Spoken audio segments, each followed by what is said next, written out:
ओम शांति। 19/8/2026 की प्रातः मुरली है।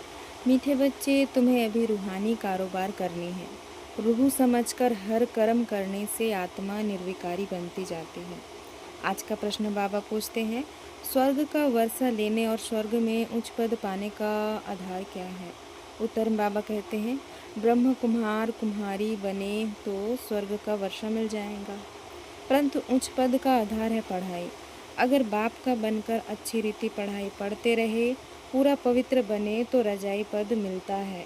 कोई पूरा पढ़ते नहीं, कर्म बंधन है, पूरा पवित्र नहीं बने और शरीर छूट गया तो प्रजा में भी साधारण पद पालेंगे। तो बाबा क्या बोलते हैं, अगर पूरा पुरुषार्थ नहीं रहा, पूरा पवित्र नहीं बने तो शरीर भी हमें साधारण ही मिलेगा।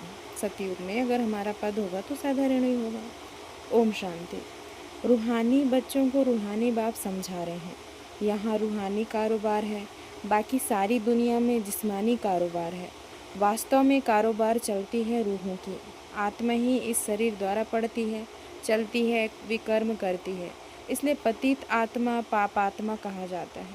आत्मा ही सब कुछ करती है। इस समय सब मनुष्य देह अभिमानी है। मैं आत्मा हूँ समझने बदले समझते हैं मैं फलाना हूँ, यह व्यापार करता हूँ, यह फलाने कामी क्रोधी है, शरीर का ही नाम लेते हैं। इसको कहा जाता है देह अभिमानी दुनिया, उतरती कला की दुनिया। सतयुग में ऐसे नहीं होता, वहाँ देही अभिमानी होते न है। आप बोलते हैं वहाँ देही अभिमानी होते हैं, मतलब आत्मा अभिमानी। तुमको देही अभिमानी बनाया जाता है। अपने को आत्मा निश्चय करो, मैं आत्मा यह शरीर रूपी चोला धारण कर पाठ बजाती हूँ। वह एक्टर्स भी भिन्न भिन्न कपड़ा बदली कर पाठ बजाते हैं। बाप कहते हैं, तुम आत्माएं पहले शांति धाम में थी, तुम्हारा घर है शांति धाम। जैसे वह हद का नाटक होता है, यहाँ फिर है बेहद का नाटक। सभी आत्माएं परमधाम से आकर शरीर धारण कर पाठ बजाती हैं। आत्माओं का असल घर है परमधाम। उन एक्टर्स का तो घर यहाँ ही होता है, सिर्फ ड्रेस बदली कर आकर पाठ बजाते हैं। तो बाप बैठ समझाते हैं, तुम आत्माएं हो। बाप तो बच्चे बच्चे ही कहेंगे, सन्यासी बच्चे बच्चे नहीं कहेंगे। बाप कहते हैं, मैं पतित पावन तुम सभी आत्माओं का बाप हूँ, जिसको तुम गॉड फादर कहते हो। गॉड फादर तो निराकार है। ब्रह्मा विष्णु शंकर को भी गॉड फादर नहीं कहेंगे, उनमें भी आत्मा है, परंतु उनको कहते हैं ब्रह्मा देवताय नमः, विष्णु देवताय नमः। देवताएं क्या करते हैं यह किसी को पता नहीं है। बाप ही आकर समझाते हैं, तुम कैसे ड्रामा प्लान अनुसार पाठ बजाते हो। दुनिया एक ही है, ऐसे नहीं कोई नीचे पताल व ऊपर में दुनिया है। दुनिया एक ही है। तो बाबा क्या बोलते हैं, दुनिया एक ही है जिसका चक्र फिरता रहता है। लोग तो कह देते हैं मून में प्लाट लेंगे। बाप समझाते हैं, बच्चे कितने इंसॉल्वेंट बन पड़े हैं। भारतवासियों के लिए ही कहते हैं, तुम कितने साहूकार समझदार थे। इन लक्ष्मी नारायण का सारे विश्व पर राज्य था, जिसको कोई लूट न सके। वहाँ कोई पार्टीशन आदि नहीं होती। यहाँ तो कितनी पार्टीशन है, आपस में टुकड़े टुकड़े पर लड़ते रहते हैं। तुम सारे विश्व के मालिक थे। बाबा आज हमें याद दिला रहे हैं, तुम सारे विश्व के मालिक थे। सारा आकाश, पृथ्वी, समुद्र सब तुम्हारा था, तुम उनके मालिक थे। अब तो टुकड़े हो गए हैं। यह किसी को पता नहीं है, भारत ही विश्व का मालिक था। बाप समझाते हैं, आत्मा को जो पाठ मिला हुआ है वह कभी घिसता नहीं, चलता ही रहता है।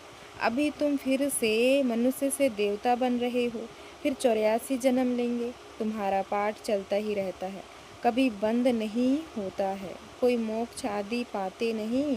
जितने अनेक गुरु अनेक शास्त्र, उतनी अनेक मतें होती हैं। मनुष्यों में कितनी अशांति है, जहाँ भी जाओ कहेंगे मन को शांति कैसे मिले। यह देह अभिमान में आकर कहते हैं। बाप समझाते हैं, मन और बुद्धि यह है आत्मा के ऑर्गन्स, बाकी यह सब शरीर की इंद्रियां हैं।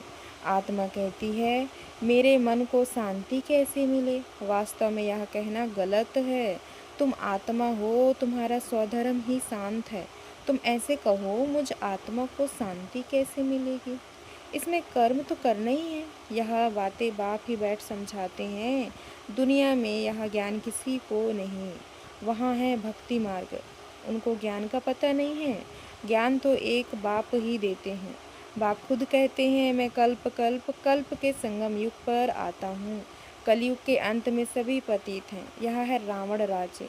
रावण को जलाते भी भारतवासी ही हैं। बाप पतित पावन का जन्म भी यहाँ है, तो रावण का जन्म भी यहाँ है। रावण जो सबको पतित बनाते हैं, इसलिए उनको जलाते हैं। यह बातें किसी की बुद्धि में नहीं है। अब भारत में श्री कृष्ण जयंती मनाते हैं। श्री कृष्ण की लीला भजन आदि करते हैं। अब बाप कहते हैं, वास्तव में श्री कृष्ण लीला कुछ है ही नहीं। श्री कृष्ण ने क्या किया? कहते हैं कंसपुरी में जन्म लिया। अब कंस तो डेविल को कहा जाता है। सतयुग में डेविल कहाँ से आए?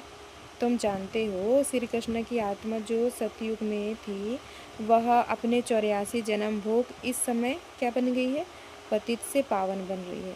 अपना पद फिर से ले रही है। वैसे ही तुम कृष्णपुरी में रहने वाले थे, 84 जन्म ले, अब फिर अपना पद ले रहे हो। जयंती मनानी है वास्तव में शिव बाबा की। जो शिव बाबा सबको हेल से हेवन में ले जाते हैं, उनकी कोई लीला है नहीं। कहते हैं कि हे पतित पावन बाबा, आओ, आकर हमको हेल से हेवन में ले जाओ। आप हमारे बाप हो तो हम स्वर्ग में होने चाहिए।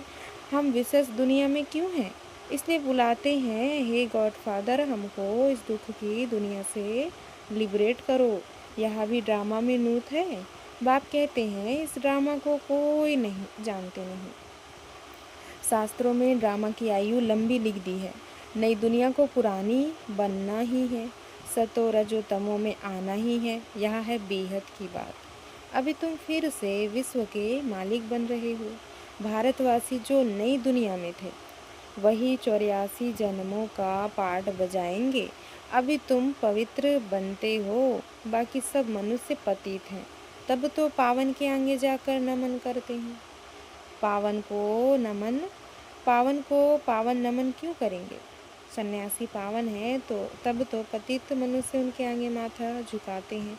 कन्या पवित्र है तो सब उनके आगे सिर झुकाते हैं। वही कन्या शादी कर ससुर घर जाएंगी तो माथा टेकना पड़ता है। अभी बेहद का बाप आए हैं सबको पावन बनाने। वह सब है कलयुग में, तुम हो अभी संगम पर। तो बाबा बोलते हैं, वह सब है कलयुग में और तुम कौन से इसमें हो? तो तुम हो कहाँ पे? संगम पर।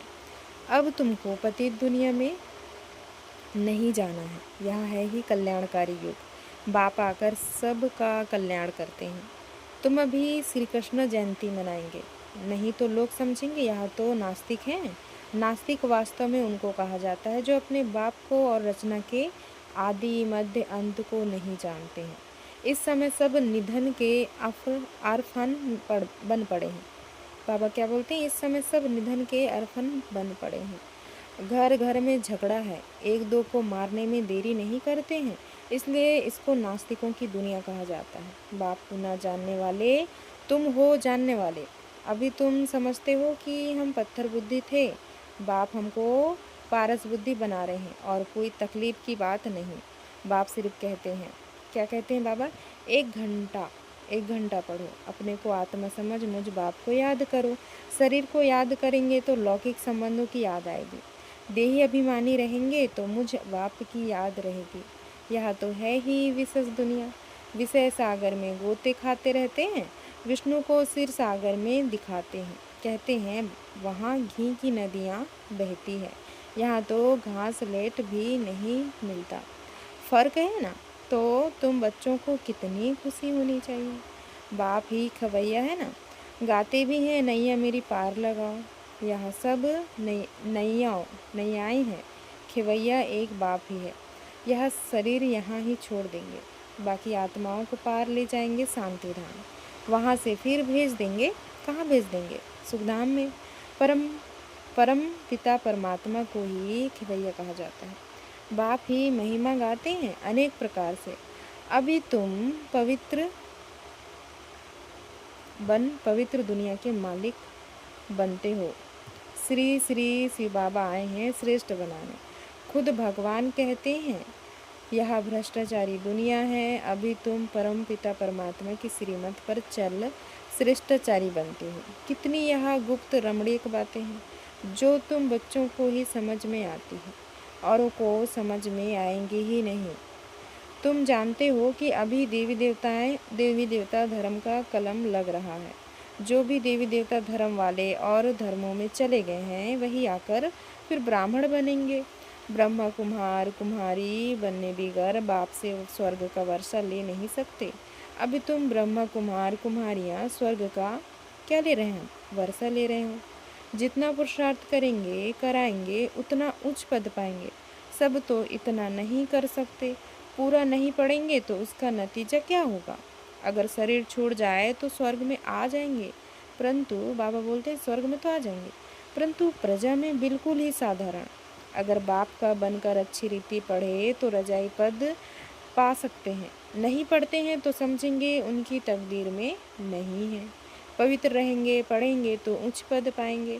अपवित्र होने से बाप को याद नहीं कर सकेंगे। ऐसे भी बहुत हैं। कर्म बंधन का हिसाब जब छूटे, गाड़ी के दोनों पहिए पवित्र होंगे तो ठीक चलेंगे। दोनों पवित्र रहेंगे तो ज्ञान चिता पर बैठ जाएंगे, नहीं तो खिटपिट होती है। कई बच्चे कहते हैं कि बाबा हम तो जानते हैं श्री कृष्ण सतयुग का पहला प्रिंस है, तो क्यों नहीं कुछ मनाएं? अच्छा, हम श्री कृष्ण की आत्मा को बुला भी सकते हैं। आकर खेल पाल करेगी, रास करेगी और क्या करेगी। गोप गोपियाँ तो यहाँ ही होते हैं, वहाँ तो प्रिंस प्रिंसेस आपस में मिलते हैं तो रास करते हैं, सोने की मुरली बजाते हैं। यह सब खेल पाल तुम पिछाड़ी में देखेंगे। यह सब पाठ चलेंगे। शुरू में दिखाया गया, फिर तुम पुरुषार्थ में लग गए हो। अब फिर पिछाड़ी में साक्षात्कार होना शुरू होगा। कौन कौन किस पद को पाएंगे यह तुम जानते हो। बाप बैठ यह सब राज्य समझाते हैं। तुमसे पूछते हैं वेदों शास्त्रों को मानते हो? बोलो हाँ, हम क्यों नहीं मानते हैं। यह सब भक्ति मार्ग की सामग्री है, इनमें कोई ज्ञान नहीं है। ज्ञान देने वाला तो एक है। ज्ञान मिलता है तो भक्ति आप ही छूट जाती है। देखो बाबा क्या बोलते हैं आज, ज्ञान मिलता है तो भक्ति आप ही छूट जाती है। तो मंदिर में भी जाएंगे तो बुद्धि में रहेगा, क्या रहेगा? बाबा बोलते हैं कि यह लक्ष्मी नारायण फिर अब नई दुनिया में राज्य करेंगे। बाप बच्चों को समझाते हैं दोनों तरफ तोड़ निभाना है। गृहस्थ व्यवहार में रहते पवित्र बनना है। श्रीमत कहती है पूरे पवित्र बनो, पूरा वैष्णव बनो और विष्णुपुरी का राज्य लो। अच्छा याद प्यार लेते हैं। मीठे मीठे सिकल दे बच्चों प्रति माता पिता बाप दादा का याद प्यार और गुड मॉर्निंग। रूहानी बाप की रूहानी बच्चों को नमस्ते। हम रूहानी बच्चों की रूहानी माता पिता बाप दादा को याद प्यार और गुड मॉर्निंग। शुक्रिया बाबा, शुक्रिया बाबा, शुक्रिया। धारणा के लिए मुख्य सार है। पहला पॉइंट, योग द्वारा कर्म बंधन का हिसाब किताब चुकत कर पावन बनना है। ज्ञान चिता पर बैठना है, पूरा पूरा वैष्णव अर्थात पवित्र बनना है। दूसरी पॉइंट है अपने शांत स्वरूप धर्म में, बाबा बोल रहे हैं अपने शांत स्वधर्म में स्थित रहना है। सबको शांति धाम की याद दिलानी है, कभी भी अशांत नहीं होना है। आज का वरदान है आवाज़ से परे की स्थिति में स्थित हो, सर्व गुणों का अनुभव करने वाले मास्टर बीज रूप भव। आवाज़ से परे की स्थिति में स्थित हो, सर्व गुणों का अनुभव करने वाले मास्टर बीज रूप भव। विस्तार है, जैसे बीज में सारा वृक्ष समाया हुआ होता है, वैसे ही आवाज़ से परे की स्थिति में संगम युग के सर्व विशेष गुण अनुभव में आते हैं। मास्टर बीज रूप बनना अर्थात सिर्फ शांति नहीं, लेकिन शांति के साथ ज्ञान, अतीन्द्रिय सुख, प्रेम, आनंद, शक्ति आदि आदि सर्व मुख्य गुणों का अनुभव करना। यह अनुभव सिर्फ स्वयं को नहीं होता, लेकिन अन्य आत्माएं भी उनके चेहरे से सर्व गुणों का अनुभव करती है। एक गुण में सर्व गुण समाये हुए रहते हैं। स्लोगन है आज का, अच्छाई धारण करो लेकिन अच्छाई में प्रभावित नहीं हो जाओ। अच्छाई धारण करो लेकिन अच्छाई में प्रभावित नहीं हो जाओ। यह व्यक्ति सारे हैं। अपवित्रता के बीज को भी समाप्त कर संपूर्ण स्वच्छ पवित्र बनो। पवित्रता आप ब्राह्मण आत्माओं का अनादि आदि संस्कार है। इस नेचुरल संस्कार से स्वप्न व संकल्प में भी अपवित्रता इमर्ज ना हो। संकल्प आवे और विजयी बनो, इनसे भी ऊपर नेचुरल संस्कार बना लो, तो इस सब्जेक्ट में पुरुषार्थ करने की आवश्यकता नहीं रहेगी। अच्छा, ओम शांति। शुक्रिया बाबा, शुक्रिया।